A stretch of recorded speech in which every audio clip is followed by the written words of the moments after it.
Life has been a string of tough breaks and a few lucky strikes. Losing my parents early hit me hard, like a sting that never quite goes away. But I got lucky when the elderly couple next door, the Parkers, took me in. They were the kindest souls you could imagine, treating me more like a granddaughter than a charity case. We weren't rich in money, but we were wealthy in love, and that's what mattered. Then, just as I was coming into my own, turning 18 and thinking about college, they died in a car accident. Just like that, I was on my own again. The Parkers left me a bit of money for school and their old house in the suburbs. It was a cozy place full of memories, but too many ghosts for me, so I sold it and bought a small apartment in the city near the college where I'd enrolled to study financial management. It felt good having a plan moving forward. Classes were tough but interesting, and I threw myself into learning everything about numbers and markets. After college, I landed a decent job. Daytimes were packed with work, and I was doing all right, but nights were another story. The city felt lonelier than it should for a place so full. That's when I met Tom at a friend's party. He was loud, funny, and didn't care who knew it. His energy was infectious, and we hit it off from the moment he bumped into me, spilling my drink. "Hey, watch it," I snapped, more out of surprise than anger. "Whoa, my bad. Let me make it up to you." "What were you drinking?" Tom grinned unapologetically. "Beer, just beer," I said, trying not to smile too easily. "2 beers coming right up," he shouted over the music, heading to the makeshift bar. That was Tom all over, simple, straightforward, and no fuss. We spent the whole night talking about everything and nothing. It turned out we both loved old movies and hated sushi. It was easy talking to him, and by the time the party was winding down, I didn't want to say goodbye. A year later he proposed. No dramatic gestures, just him, me, and a ring he fumbled out of his pocket while we were watching TV. "Marry me," he said, holding the ring so tightly I thought he might crush it. I laughed. I actually laughed, not because it was funny, but because it was so typical of us, so perfectly imperfect. "Yes, of course, you big goof." Getting married didn't change much at first. We were the same, just legally bound, which felt right. We settled into life together in my small city apartment, still close to the hustle but now with someone to share the quiet moments.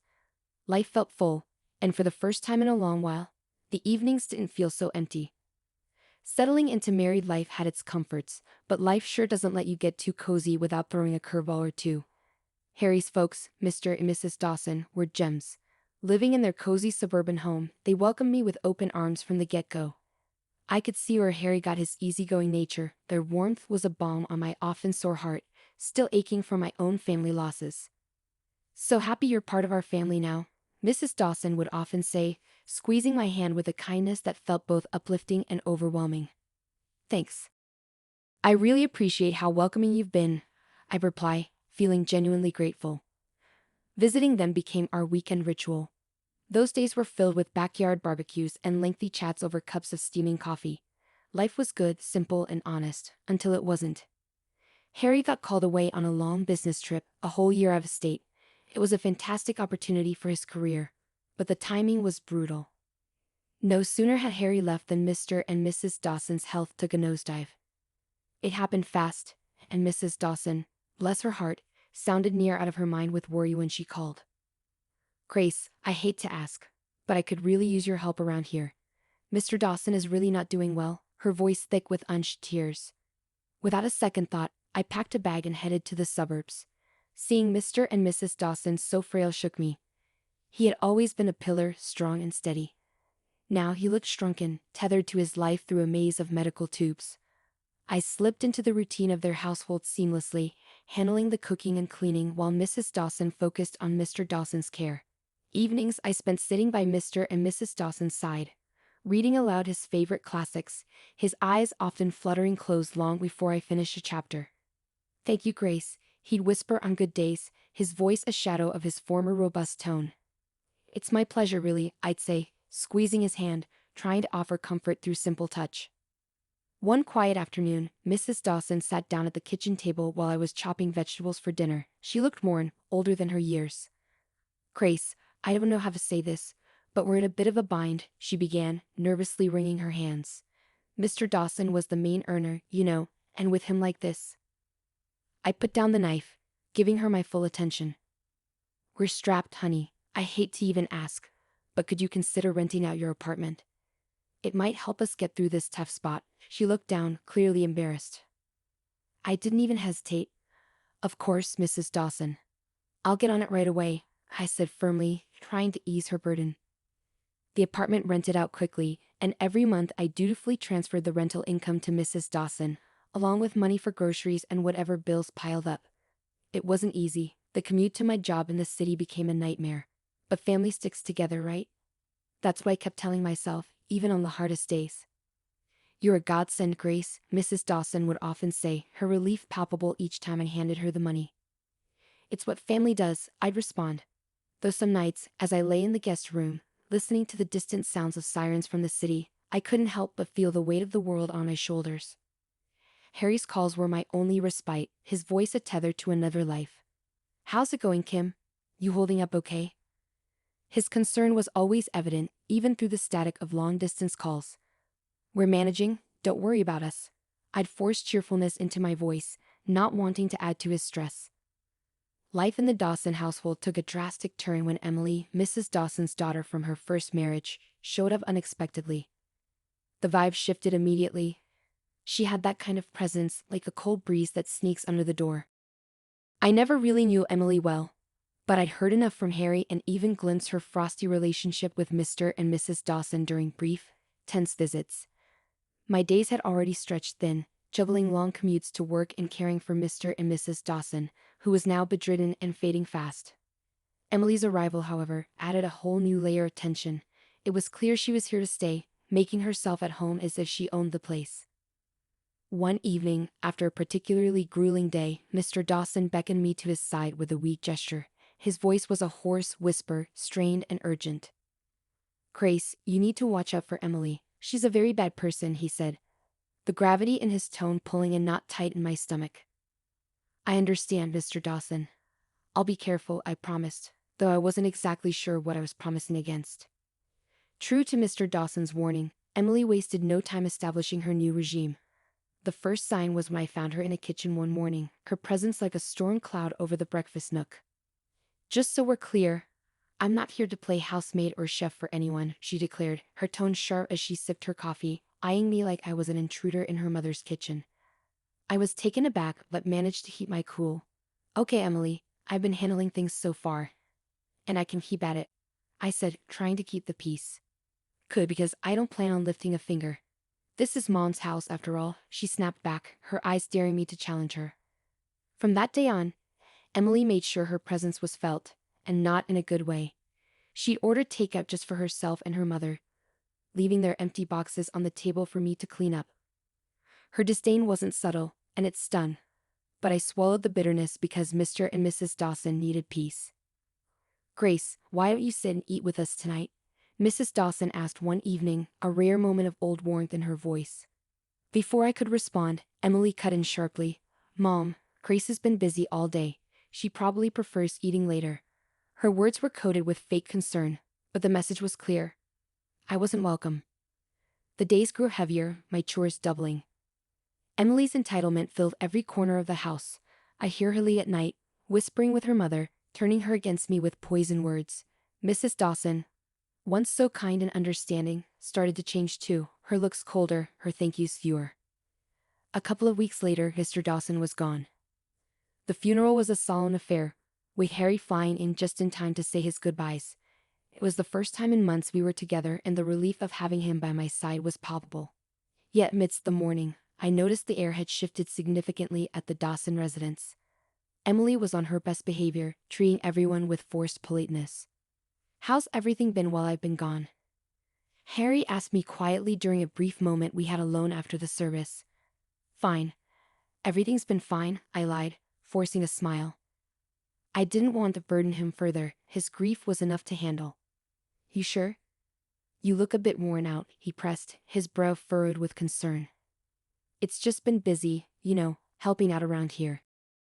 I reassured him, avoiding his gaze. It wasn't the time to delve into the mess that was brewing beneath the surface. As soon as Harry left, Emily dropped her act. The mask of the dutiful sister was gone, replaced by the sneering, dismissive attitude I'd grown accustomed to. The dynamic in the house shifted drastically. Mrs. Dawson, perhaps in her own throbbing grief, became distant and cold towards me. Commands replaced conversations, and I felt more like an intruder than a family member. Emily took over the household like she was the lady of the manor. Her reign was marked by disregard for anyone's feelings but her own. She started barging into my room without knocking, rummaging through my things as though searching for buried treasure. One afternoon, I was out in the garden trying to find some peace when I stumbled upon a box lying among the shrubs. Curiosity piqued, I opened it only to find my watches, jewelry, and even some underwear. My heart sank. Nearby, draped carelessly over a bush, were several of my dresses. Fury bubbled up inside me as I gathered my belongings, clutching the box. I stormed inside, finding Emily in the living room, lounging like she owned the place. "What the hell, Emily?" I demanded, my voice shaking with rage. "You can't just throw my stuff out." Emily laughed, a cold, harsh sound that echoed mockingly around the room. "Live here, please. You're just a guest, and not a welcome one. You should be out in the garden, or better yet, on the street. You're nothing but a ruthless beggar anyway." Her words stung like salt in a wound. I couldn't believe the venom in her voice. Trembling, I turned to Mrs. Dawson, who had just entered the room. "Mrs. Dawson, please tell her she can't treat you like this. This is supposed to be my home too," I pleaded, my voice cracking. Mrs. Dawson, once kind and gentle, now looked through me as if I were glass. "This is Emily's house now. She's right, Grace. Maybe it's time you found somewhere else to live." Her words were a blow I hadn't anticipated. I stood there, the box in my hands, my heart breaking in my chest. The home I had come to know, the family I thought I had, crumbled around me in that instant. Despite everything, I stayed because of a promise I made to Mr. Dawson on his deathbed, to look after his wife and not let Emily overpower her. But day by day, Mrs. Dawson seemed to adopt Emily's cruel traits. Her words turned sharp, her eyes cold. "You're just sitting on your hands here, aren't you?" Mrs. Dawson snapped one evening as I cleaned up after dinner, her voice dripping with disdain. "I'm doing my best to keep things running smoothly," I replied, trying to keep my voice steady despite the hurt her words caused. "Best? Could have fooled me. Seems like you're just freeloading," she scoffed, turning her back to me as she left the room. Her words stung. I was far from a freeloader. I had rented out my apartment and transferred nearly all that income to Mrs. Dawson, on top of handling most of the housework while Emily did nothing but criticize.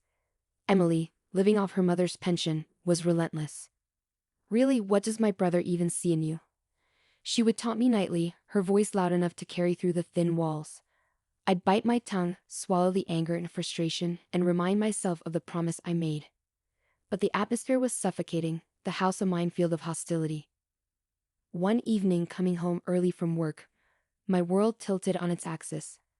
I walked in to hear Emily and Mrs. Dawson in the middle of a heated discussion in the living room, not noticing my arrival. "We need to get her to sell that apartment of hers. You know how much we could use that money," Emily was saying, her tone greedy and calculating. "Yes, but how do we convince her? Grace is no fool. She won't just hand it over," Mrs. Dawson replied, her voice a mix of frustration and greed. "Leave it to me, Mom. I'll sweet-talk her into it. Once she signs it over, we can finally live the way we deserve." Emily's words slithered through the air like a snake. Hearing them plot to strip me of my only financial security was a cold splash of reality. Fear gripped me. I couldn't stay anymore. My heart pounding, I slipped away to my room unnoticed. They were planning to rob me of everything. The decision was made right then. There was no staying after this. Hurriedly packing my essentials, my hands shaking, every second in that house now felt like a countdown to disaster. I didn't bother with goodbyes. They didn't deserve them. Slipping out the back door, I ordered a taxi to the station. Sitting on the train to Harry's state, doubts swirled in my mind. Would Harry understand? Would he take their side? The uncertainty was crushing, but the fear of what might happen if I stayed was worse. I stared out the window, watching the landscape blur by, a mix of fear and resolve settling in my chest. When I arrived at Harry's place, his reaction was a cocktail of shock, relief, and a swirl of questions. His eyes widened as he opened the door to find me standing there, bag in hand, looking probably as frazzled as I felt. "Grace, what are you doing here? Is everything okay?" he asked, stepping aside to let me in. I hesitated, taking in the familiar, comforting sight of his temporary home. "No, Harry, everything's not okay." "Not at all. I replied, my voice catching a bit. He led me to the couch, his expression now lined with worry. Talk to me, babe. What happened? He urged. I told him everything, starting from Emily's return, the worsening conditions at home, the financial manipulations, and the final straw, the plot to make me sell my apartment. I hadn't wanted to worry him before, didn't want to add to his stress while he was away working. Harry's face darkened with every word I spoke. By the time I finished, his fists were clenched, his jaw set hard. Why didn't you tell me any of this before? He asked, his voice a mix of anger and concern. I didn't want to cause more trouble. I thought I could handle it. I admit, feeling foolish now, Grace. Damn it. You shouldn't have to handle anything like that alone, he exploded, standing up to pace the room. I can't believe my mom and Emily would treat you this way. He stopped and looked at me, his eyes intense. I'm not letting anyone treat my wife like that. No way, he declared, pulling out his phone. I watched, heart pounding, as he dialed his mother. The phone barely rang twice before she picked up. I couldn't hear her words, but the stiffness in Harry's shoulders told me enough. Mom, this has to stop. I know about everything, and I won't tolerate it. If Emily doesn't leave, and if you don't start treating Grace with respect, you can forget about us helping out anymore. No more money, no more nothing. Harry's voice was steel, not giving room for any argument. There was a brief, fiery exchange, then silence. Harry's hand tightened around the phone. Fine.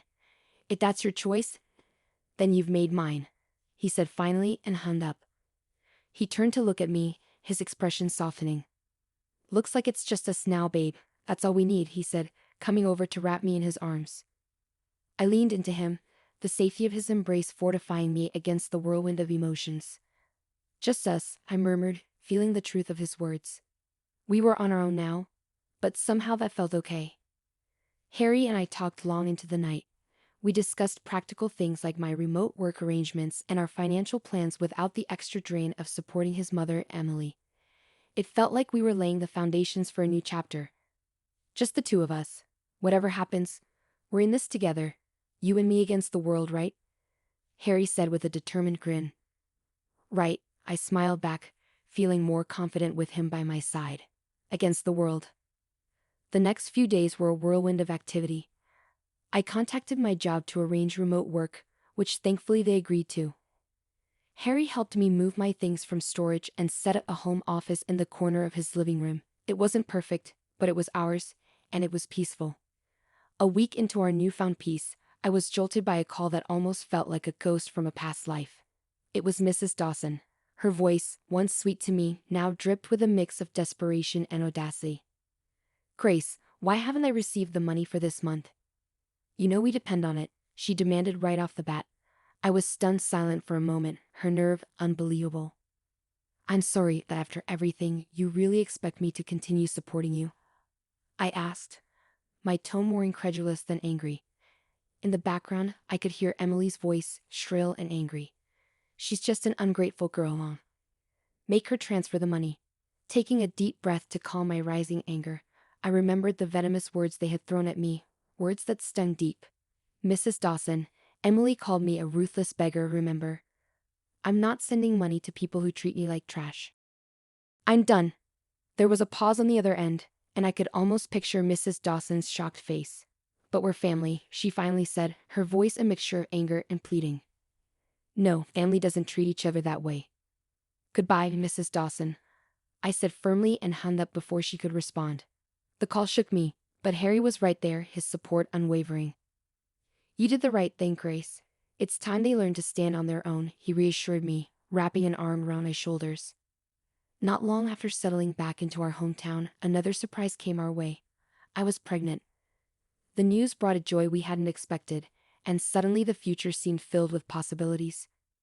We decided it was time to sell my apartment and buy a small house in the suburbs, a place near a good school where our child could grow up.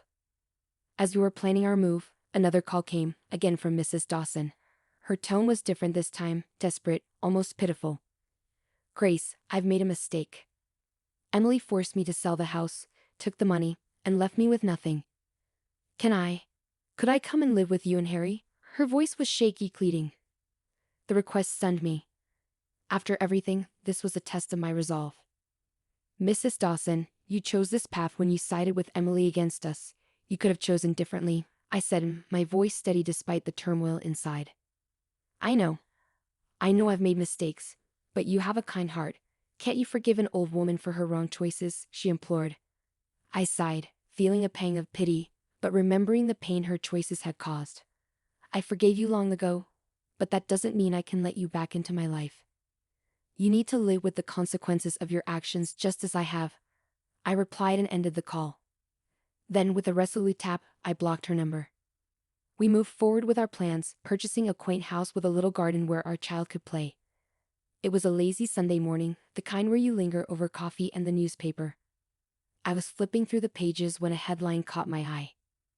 Local woman arrested for massive fraud scheme. There, staring back at me from the paper, was Emily, handcuffed and looking defeated. I couldn't help the mix of shock, and admittedly, a slight vindication that washed over me. Look at this, Harry. I called out, holding up the newspaper for him to see. It's Emily. She's been arrested for fraud. Harry took the newspaper, scanning the article with a serious expression. Wow. Can't say I'm surprised, but still, it's a lot to take in. Yeah, it is. But she made her choices, and now she's facing the consequences. I replied, feeling a closure I hadn't realized I needed. The news eventually drifted to us through friends that Mrs. Dawson was living in a tiny apartment, working 2 jobs to scrape by. Her pension wasn't enough to cover her living expenses and pay off the debt Emily had left her with. Did you hear about your mom? One of Harry's friends, Matt, brought it up one evening when they were over for a backyard barbecue. Yeah, I heard, Harry responded, flipping burgers on the grill. His voice held a trace of sadness but was tempered with resolve. She chose her path, Matt. It's tough, but that's how it is. Matt nodded, understanding the unspoken boundaries. You're right, man. Just thought you should know. The conversation shifted after that. The evening air filled with lighter topics of sports and work. Life had moved on, so had we. The joy of our new life really crystallized when Mia came into the world. Becoming parents changed everything. It shifted our priorities, our dreams, and even healed some of the old wounds by filling them with new love. Can you believe she's ours? I whispered to Harry one night as we watched Mia sleeping peacefully in her crib. She's perfect, Grace, just perfect, Harry murmured back, his voice thick with emotion. We spent our days marveling at each little milestone Mia achieved, each smile, each giggle. She was our little miracle, and with her the hardships of the past seemed to recede, making room for new memories, better ones. Each day was simple but filled with little moments of joy that stitched a tapestry of a happy family life.